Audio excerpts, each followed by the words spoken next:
Madhyoli Charanam, Jayanandalala. So just where we stopped last session is we spoke about how the idol came to be in Srirangam and the beautiful Lord, how he settled in the banks of the river Kaveri. And moving on, we got to even know how the Kaveri came to be there and how the Lord came to be there. Lord Ganesha coming and tricking the king Vibhishana and installing the idol on the banks of Kaveri, just like how she got the boon for it, right? She received the boon from the Lord Vishnu, and she got it.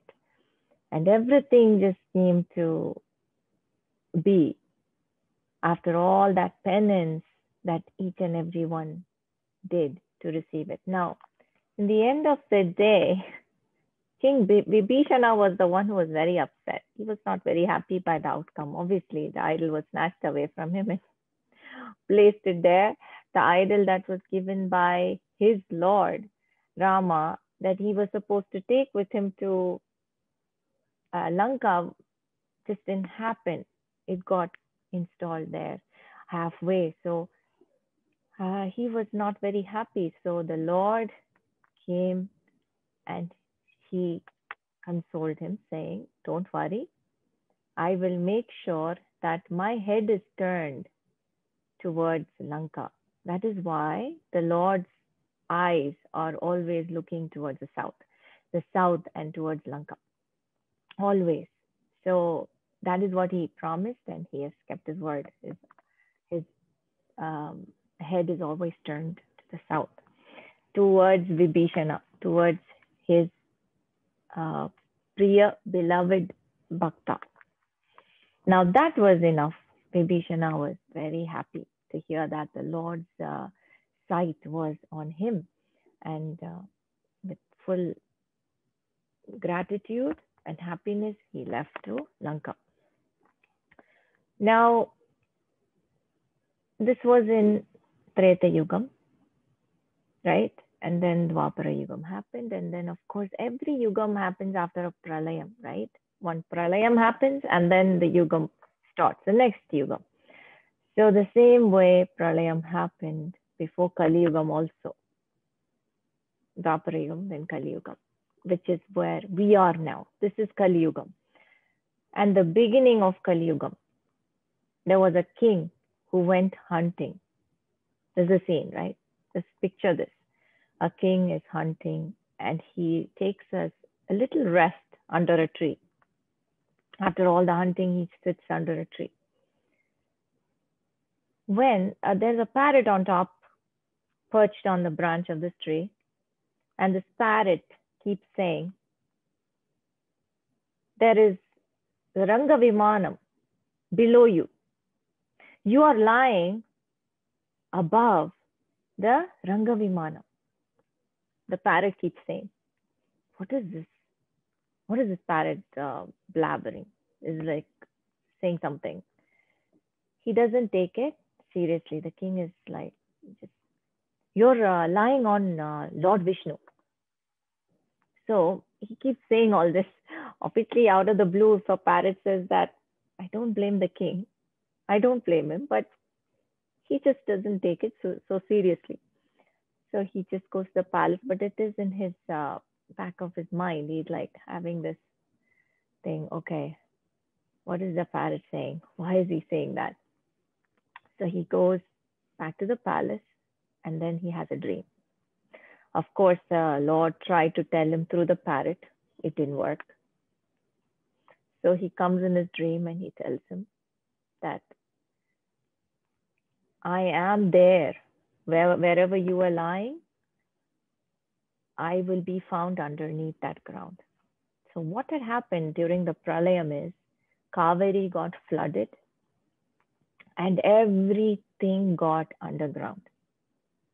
So the temple obviously was covered in sand and the land was on top of the temple. So even even the Vimanam was submerged. It was buried under the ground. So nothing was visible to anybody who is on the ground, right? Nothing is visible. They don't even know they're walking on this temple. So that was how it was in the beginning. So the Lord had to come in the dream and tell the king that I am here in this place. So you'll find me there. What you can do is you can construct, you can make it better, excavate the temple up, and then you can make this better, a better place, and invite people to worship here. You can make it big. This is the instructions the Lord gave to this king. Now the parrot, right? Because he saw the parrot and he got to know that the parrot was none other than the Lord. Came in that form and he told him this, but he didn't listen. So the king took it seriously now and went and dug up the whole temple with his soldiers and men, army men, and the beautiful Ranganathaswamy was there underground, without even a small chip in his body. So they dug him out, and this is how we have the beautiful Ranganathaswamy in Kali Yugam also. Same idol. So he built whatever he could around the temple. He made it bigger. And he came to be known as the Kilikanda Cholan. Kilikanda means the one who saw the Kili. Kili is the parrot. So the one who saw the parrot, his name itself became that way. Kilikanda Chola. Chola is the dynasty, Chola king. So Kilikanda Chola is his name. And he built a Kili Mandapam in the temple. So that is what he did for the temple. Because the Kili came and gave him that message first, parrot is Kili, he built a Mandapam for the Kili separately in the temple. Now, as I said, he developed it further and he made a lot of alterations to the already existing temple that he dug out. And everybody started going back to the temple, and it became a big, huge temple, because digging out a beautiful idol like that is not a small thing. Now the next Chola king, Raja Mahendra Chola, who came, he built a big gateway passage, a Gopuram. That what happened was, one time the Kaveri used to come and get flooded and flood this area. So he built this place to block that water, block that from happening. So he constructed this prakaram, a wall of defense kind of thing, so that will not happen anymore. And he achieved liberation because of that. And these two kings got salvation because they built a part of this temple. It's not easy to build a temple. Ambal used to say that. It is not easy to build a temple. You have to have the Lord's grace. The Lord has to come and tell you. The Lord has to give you that green signal. Only then you can build, even lay a small stone in the temple. You cannot do it without his permission. Do you agree? I think you all are on the same page, right? You cannot lay a small stone there without his permission. So these people are definitely chosen by him, and that is why they were able to do that much. It is incredible.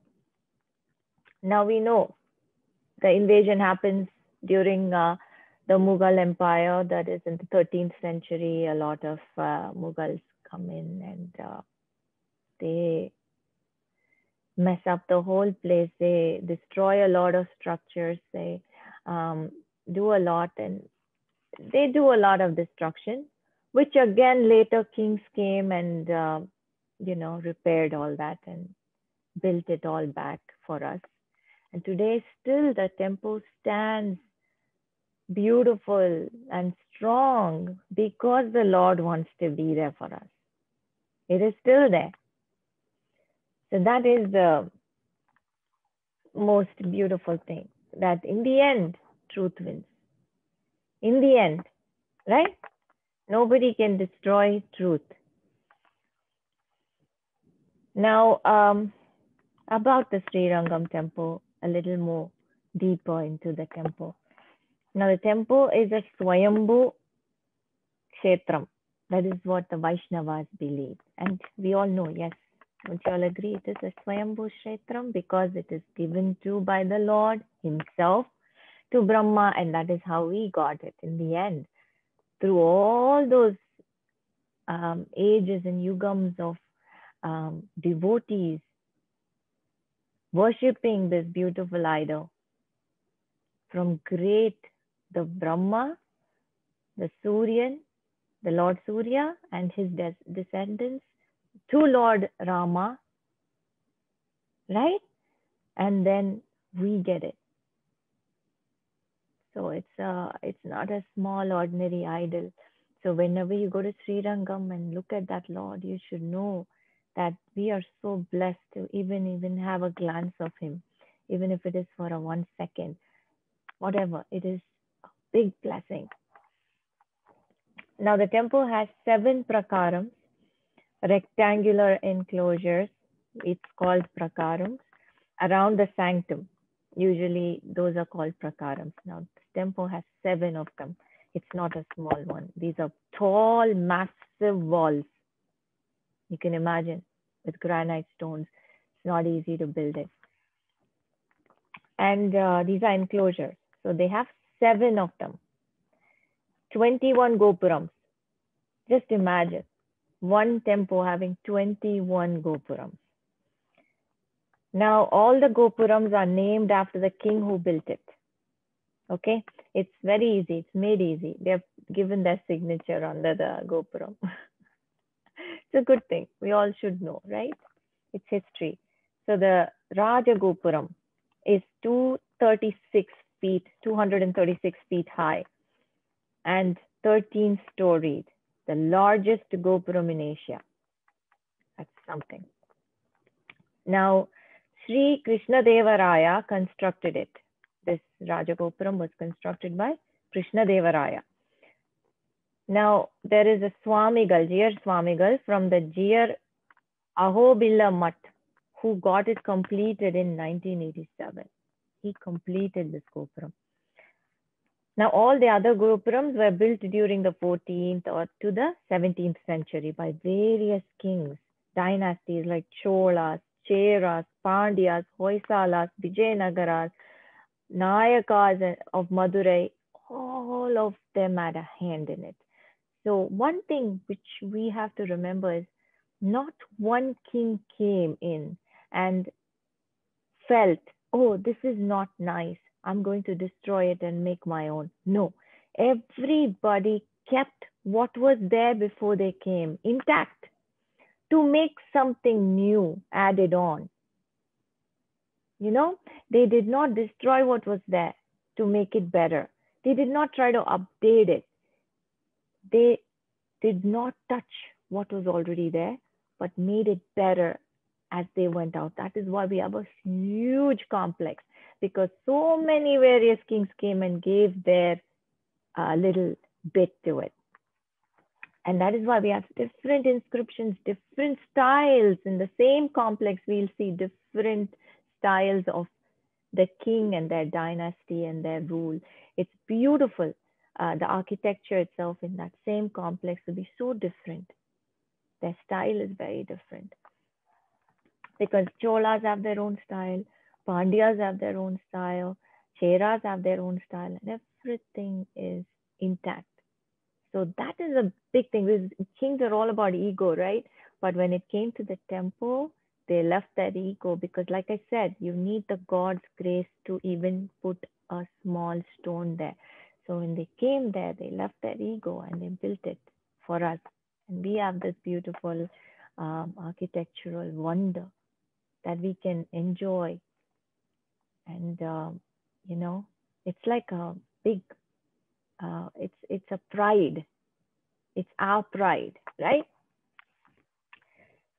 So even after the Mughal invasions and the Britishers, so many problems, Srirangam is not lost its beauty and fame.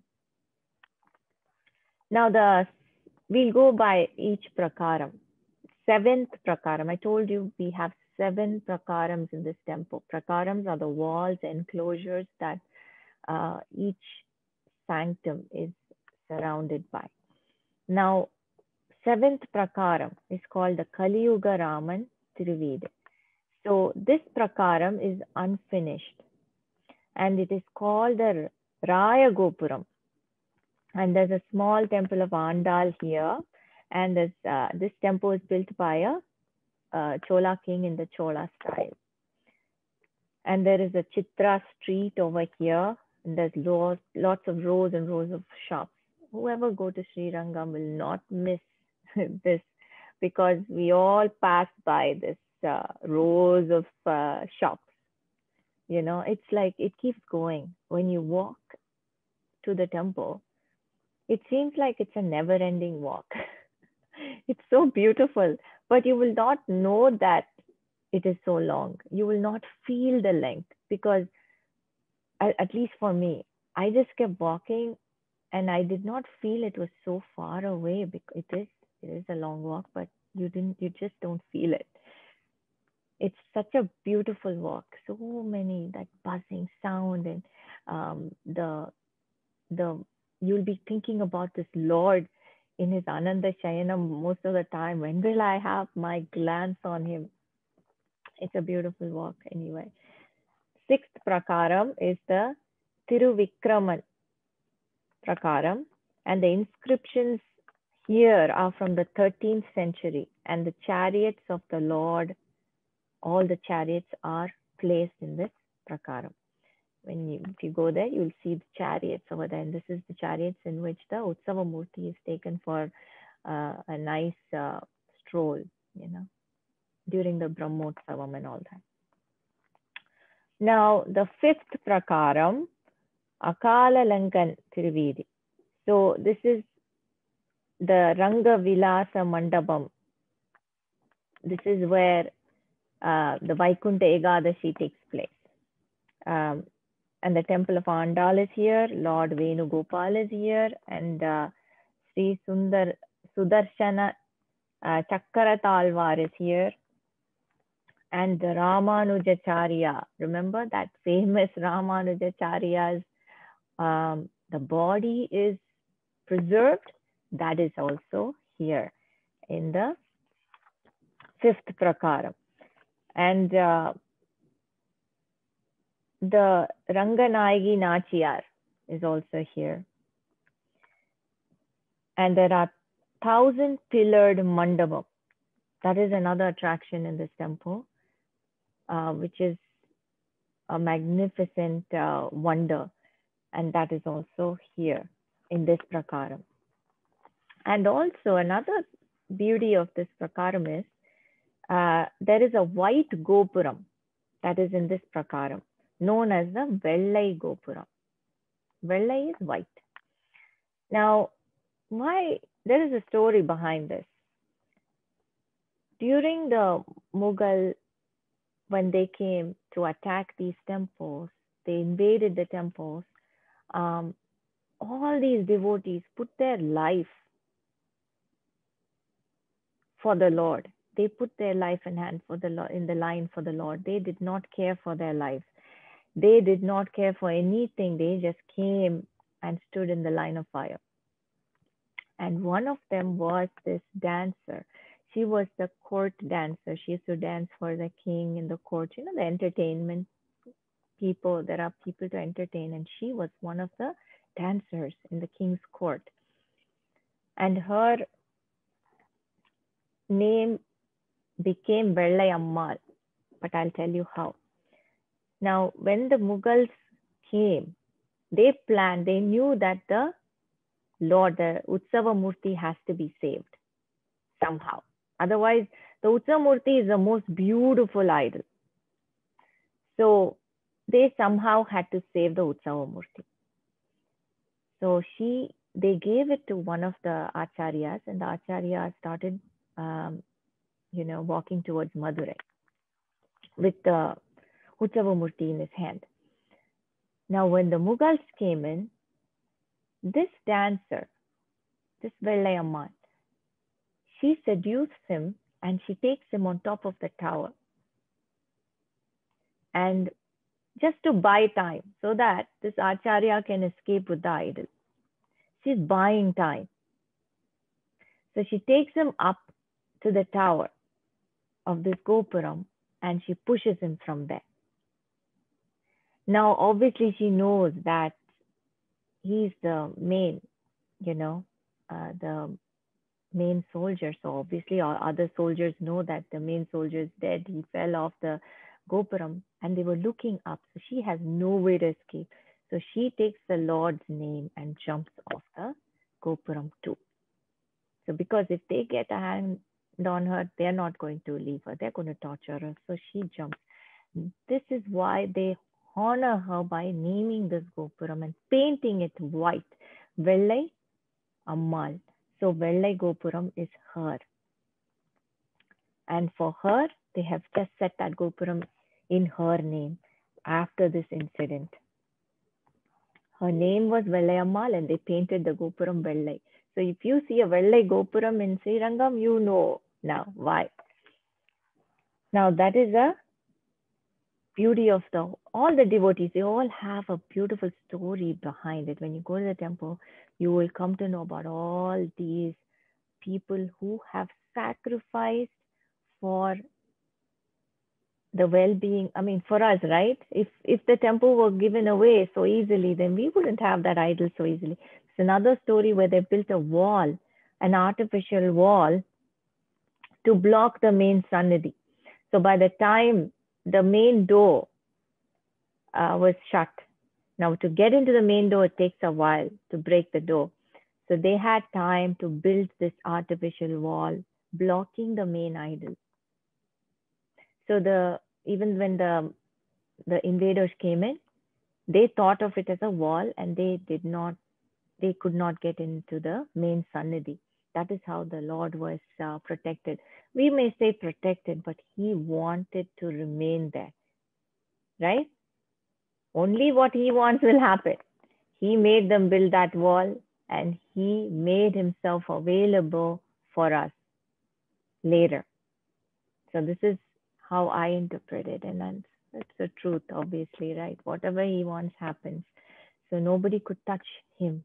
The main Sannidhi was protected by the devotees. He gave them an opportunity to do this for him. And they all attained salvation, obviously. And this is how each and every, sometimes, we get to know about these news when some things are buried inside under the ground, and we retrieve a lot of jewels and coins, gold coins and gems and stuff like that. This is nothing but each and every devotee trying to preserve and protect the temple's treasures somehow during these invasions. Somehow they don't want that Muslim invaders to get a hold of it, the Britishers to get a hold of it. So many invasions happened. Dutch sometimes, near the seashore, especially in Murugan temples, Tiruchendur especially. We'll go there when we talk about it. But these are the invasions that happened in our country. And that time, these devotees were the ones, because of who we still have those, whatever treasures we see in the temples remaining. And we have to be so grateful to all of them, so grateful to the Lord and to them. Now, yes, so that was the story of the Vellayammal and the Vellai Gopuram. That is in the 5th Prakaram, like I was saying. Now, that is how she sacrificed her life. Now we go to the 4th Prakaram, Alinathan Thiruvidu. And then this is the biggest, the Mandapam of Garuda is here. The Garuda is not a small Garuda here. He is 25 feet tall. He is huge and he's so beautiful. He's so beautiful. I couldn't take my eyes off of him. He is just unbelievably beautiful. So much of bhakti, so much of bhakkuvam, the calmness, um, the modesty, the love. You see it with he has his hands folded with like this, and he's looking at the Lord. The Lord is right opposite him, and he is so beautiful, huge. His wings and everything are. There is some attraction. You will see that magnet kind of pull. When you see him, it's unbelievable. You must be thinking, why am I talking about Garuda so much? But when you go to Srirangam and when you see that Garuda there, you will know what I mean. It is not an ordinary bird, and that structure is huge. It's 25 feet tall, and he's graciously joining his arms, his palms, and sitting in a very humble position. It's like, I'm your servant kind of posture, and I just love it. I just fell in love with that. And more astonishing part is his dhoti, the vastram of Garuda is 30 meters long. 30 meters. Think about it. And the Abhishekam is done for him. And Korakate is served for him. Korakate is not only for Pillayar. Now we know even Garuda likes Korakate. It's offered every Thursday. Korakate is offered for him every Thursday. And Sugriva and Angada are the Dwara Palakas. So I'm sure you all know who Sugriva and Angada is. They're all the monkey king, right? Who helped Lord Rama. So they are the Dwara Palakas. So this is the fourth prakaram. Now the third prakaram, going to the third prakaram. It is Kulashekaran Tiruvedi. It's built by the Kulashekara Alvar. Now the name of the prakaram is also after the person who built it. This also houses a lot of temples. Hayagriva is in this prakaram. Saraswati Devi is here. And then Tulaka Nachiyar is here. Now we'll talk about her in a bit. She's called Bibi Nachiyar and Tulaka Nachiyar is two names. Now I think you remember the story where the princess, the Mughal princess, came running after the idol, right? And she attained salvation right outside the temple doors. That is her, Bibi Nachiyar. That is her prakaram is here. Now the second prakaram, Raja Mahendra Trivedi. There are large mirrors here in this prakaram. Now you must be wondering why mirrors are here in this prakaram. In every corner it's placed. In the corners of the prakaram, you'll see large mirrors. Why is the mirrors placed? Because our Lord is the Alangara Priyar. He has to make sure everybody's done Alangaram for him correctly, right? Before he leaves the temple premises for his stroll outside, he needs to check himself out. He needs to make sure he looks good. Everybody's done a good job. Otherwise, he'll adjust all that jewelry or whatever is not okay. So this is why the large mirrors are set for the beautiful Lord. Alangara Priya means he loves to dress up. loves to dress up. And I think I don't have to say that more. You all know when you see a Lord Vishnu, you know, that is clearly, you don't have to, that has, I don't have to mention it. So yeah, this is why you see mirrors in this prakaram. The second prakaram, you see mirrors everywhere. Now there's a Yagashala also in this prakaram. And this is where the Kili Mandapam is also there. The second prakaram. The first prakaram. Going on to the first prakaram now. Now this is called the Dharmavarman Tiruvidi, constructed by the Chola king Dharmavarman. Now there are 24 pillars inside this prakaram where Lord Ranganatha is in his beautiful reclining posture. Ananda Shayanam, glancing at the south, Lanka, like I said. And these 24 pillars denote the 24 letters of the Gayatri Mantra. That is why the 24 pillars. See how much of thought is put into every construction. How much of thought. It's not their thought. I'm not talking high of the king. Yes, he deserves all that praise, definitely. But no king can build a temple without the Lord's grace, correct? That is, so the 24 pillars after the 24 letters of the Gayatri Mantra. Now, a bit about Lord Ranganatha, our superstar, our king, our emperor. He is 15 feet in length, a reclining posture, 15 feet. The Adi Sesha is 3 feet in height. Now, they're talking only about the bottom part, 3 feet. His hood, the 5 hoods, rise to 6 feet. You get it? So 3 feet and then 6 feet up that. Massive.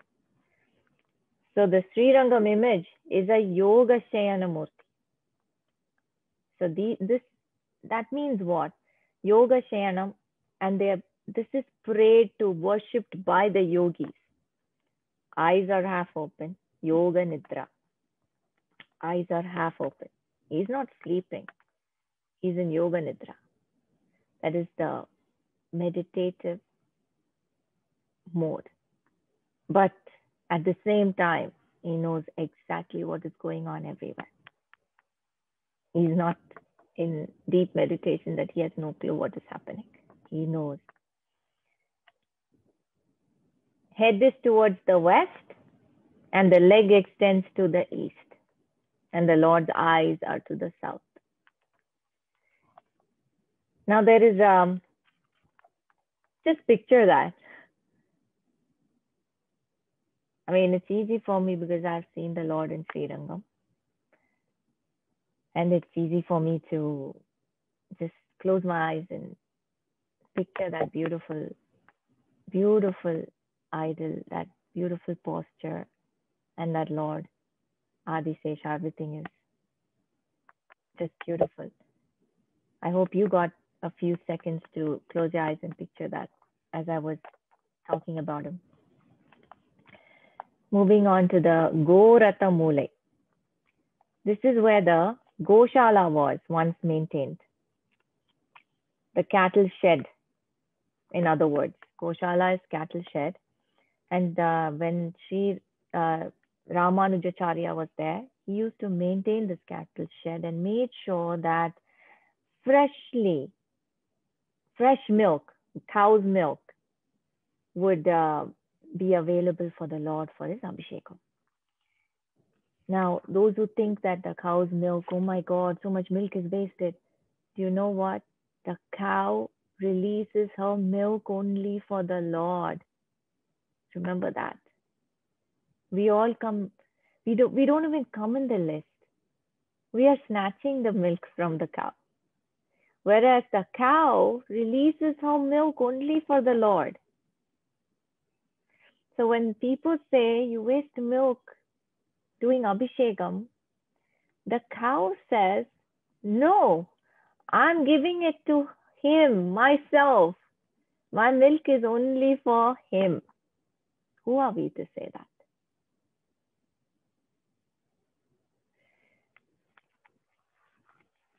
So, well, coming to, I think we went through all the prakarams. First prakaram, we're done. The Lord is there.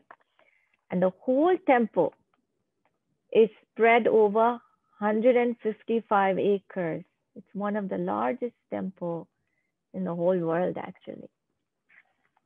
One of the largest. Beautiful. It's just keep going about this temple. It's unbelievable, unbelievable. Now the festivals are all celebrated in a lot of grandeur and pomp, and it's, you have to be there to really understand the extent to which it is celebrated. Vaikunta Ekadasi is very huge. It comes during the Margari Masam, and this is when the Swarga Vasal is opened. The gate to heaven is open, direct gateway, entry to heaven. And everybody walks through that. There's a time you have to go early in the morning, okay? Even here, every temple has it. It's a beautiful thing. If you have not experienced it, go that time. You'll see it during the Margari Masam. It's something you should not miss. Then Brahmotsavam. It's another major occasion, celebrated 3 days. And a procession with the Utsava Murti happens. Evening, he's taken to the garden opposite the temple. And then the next day, the second day, he's taken to the garden. And the third day, the deity is taken in a palanquin to the village opposite the Kaveri River. So now you understand why he needs those mirrors, right? He goes so many times outside. He needs to look good. The chariot festival happens too. Rathotsavam. It's held annually during the Thai Masam, usually comes January, February time. And the Utsava Murti is taken around the temple in the chariot. Chariot is very huge. So they just go around the temple. Temple itself is, I told you, it's so many acres, right? So it goes around the temple. Now, Chitra Purnami is also celebrated very, very grandly in this temple. Now, the temple has several shrines, so many shrines of various gods. It has various avatarams of Vishnu also, Lord Vishnu, every avataram. Narasimha avataram, Hayagriva, name it, it has it. And the temple inscriptions found in the temple are from different languages. I think I did tell you this. The inscriptions state that so many kings had a hand in it, correct? Tamil, Sanskrit, Kannada, Telugu, Marathi, and Odia. All these inscriptions are seen in the temple. It just states how many kings have come and put their little artistic character in this temple. And this temple, through the inscriptions, what the historians have come to know is that this complex provided food, shelter, security for all travelers, poor, rich, everybody. You can imagine, so huge, right, the complex? So they used to do this at one time. Anybody could walk in and they would get shelter here. It was also a part of the temple was also Arogya Shala, which is a hospital. Okay, and this we got from the inscriptions in the temple. There was an Arogya Shala in the complex for everybody. Now see how modern it was. It's not like they didn't know all this. They had all these facilities in those days. It's incredible. Now let's come to our Bibi Nachiyar. Now Bibi Nachiyar, the princess from the Mughal Empire who got salvation outside the temple complex. And she came all the way from Delhi and attained moksham, right? Outside the shrine. A separate shrine is built for her. Even today, the Kalyana Utsavam with the Lord happens in a grand manner for her. Butter rotis, sugar in Mughlai style, are served to the couple. Why Mughlai style? She's a Mughal princess, right? So butter roti with sugar. All this is served. And the Bibi Natiyar is wearing a parda. That is the Muslim women wear, right? The parda that she wears. And the Lord is dressed like a nice Mughal prince. His whole dhoti and everything is a different fabric, shiny. You'll see the difference. It's very cute. He looks like a nice Mughal emperor. Now,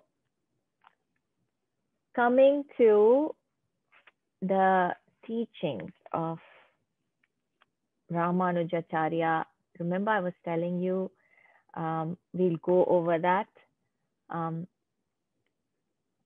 As far as possible, I made the temple experience as far as possible interesting. I didn't go deeper into it because when you go deeper into it, then it gets a little boring. It's the outer part. I wanted to give you the beautiful aspects of the temple. And I covered as much as possible in the session. And I wanted to talk about Ramanujacharya's teachings, which I said I will. We'll go to that and we just understand what he was trying to say.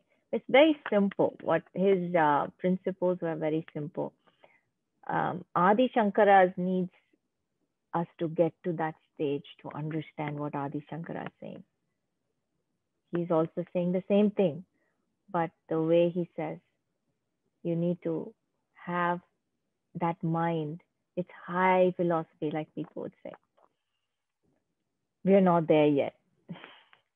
But Ramanujacharya's is simple. Advaita is Adi Shankara and Vishishta Advaita is Ramanujacharya. The principle, the teachings are called that.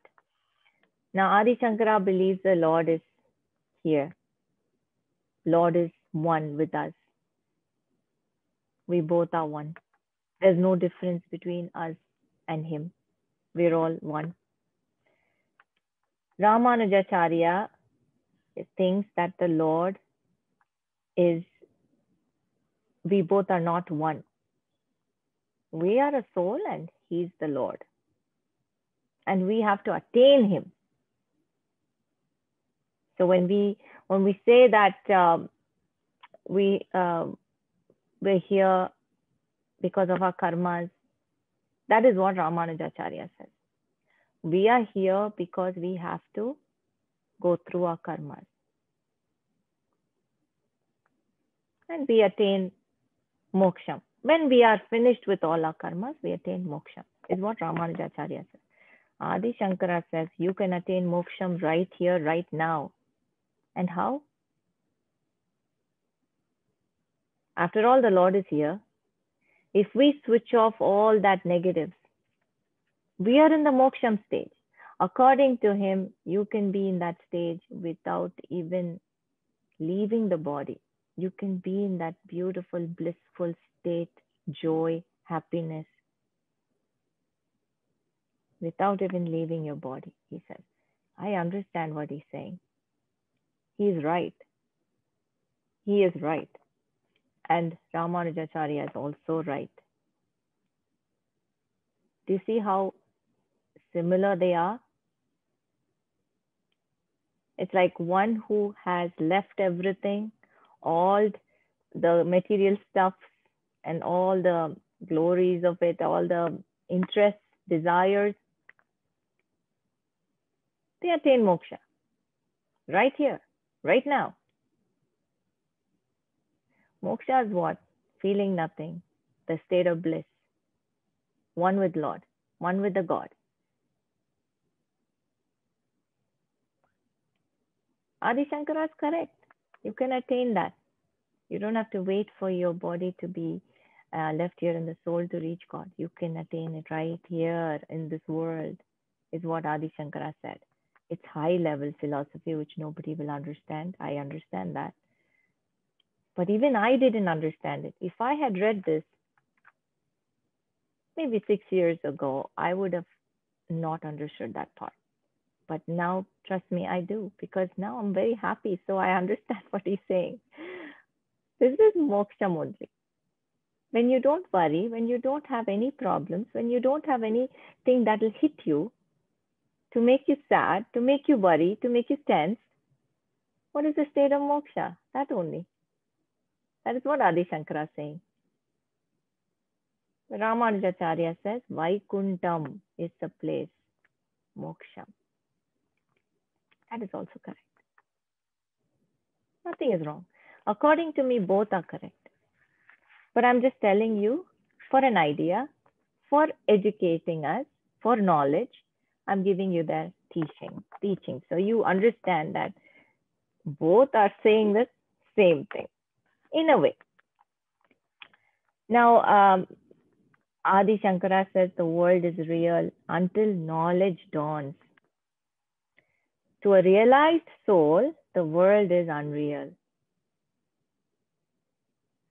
I agree with him 101%. Anyway, who am I to agree with him? That's the truth anyway. But yes, what he was trying to say is everything is Maya. Right? Whatever we see, whoever we talk to is Maya. It's not real. We take everything too seriously. What he's trying to say is slow down.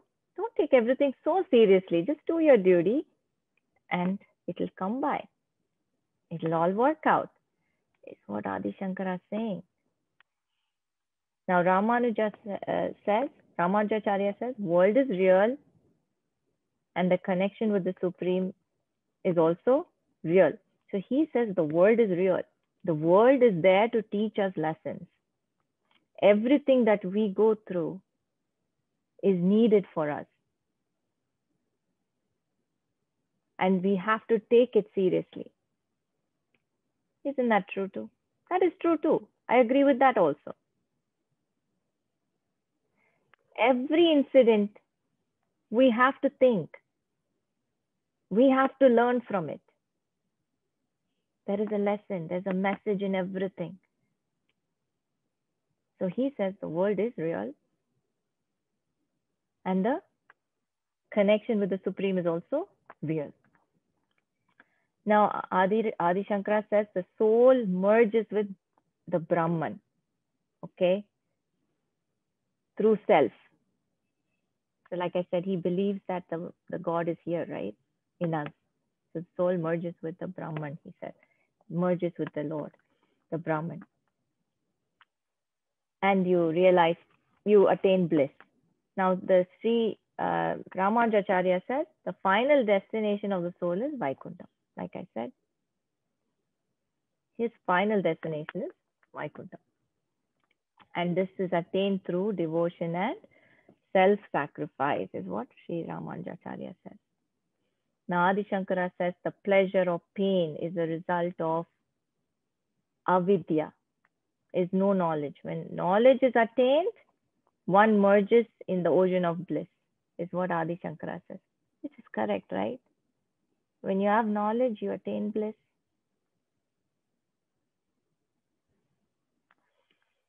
Now, pleasure or pain, according to Ramanujacharya, pleasure or pain is a result of your karma. Also, right? Now, Adi Shankara says, why all this karma? Don't think about anything. Think about the Lord. You attain your moksha. Like I said, it's high philosophy of Adi Shankara, which to attain that stage, you have to do a lot of penance to go there. It's not easy to get there. Don't worry about everything. Don't worry about anything. You attain your moksha right there. Nobody will understand what that means. It takes step by step, baby step to get there. So Sri Ramanujacharya's teachings are easy to understand. Though they both are the same, there's no difference. Do you see what I mean now? There is no big difference between the two. Both are almost the same. It's just, it's like they're going through different paths, but they're coming to the same point. And that's the beauty. I want to talk about what one incident I had. It's the incident time. It's a personal experience time now. People in Nandalala know about the Vrindavan that happened. And when this happened, the building was built and the inauguration happened, the big puja happened and big rituals were going on in that place. The opening ceremony was huge. It was telecasted on YouTube and everybody was watching it. And it was a big thing for me, and I know that it is a big thing for all Ambal's devotees. It is a big thing because this was for Amma, and this lingam is not a small ordinary lingam. A big beautiful lingam was installed in the Vrindavan for Amma in Chennai, and this is a Spatika lingam. It's beautiful. And so the day of the inauguration, I was pinned in my chair watching this YouTube live and watching the whole event. It was about a couple of days event, and I did not miss any minute. Sat to watch it, and tears rolled down my eyes. Tears rolled down because of my bhakti and because of the fact that I couldn't be there. For some reason, I couldn't be there to be a part of it, be in that event. So that kind of made me feel, unknowingly tears rolled down my cheek. Every time I saw that beautiful lingam and the puja, tears rolled down my cheek and just longing to be there. And then that day I went to bed and guess what? In my dream, I am sitting in Vrindavan, so close to the lingam, just me and the lingam. There was nobody else in that room, in that place. Incredible. It seemed like the whole time that I was asleep, I was just sitting there doing my penance in front of the lingam. Just me and the lingam. Nobody was there to disturb us.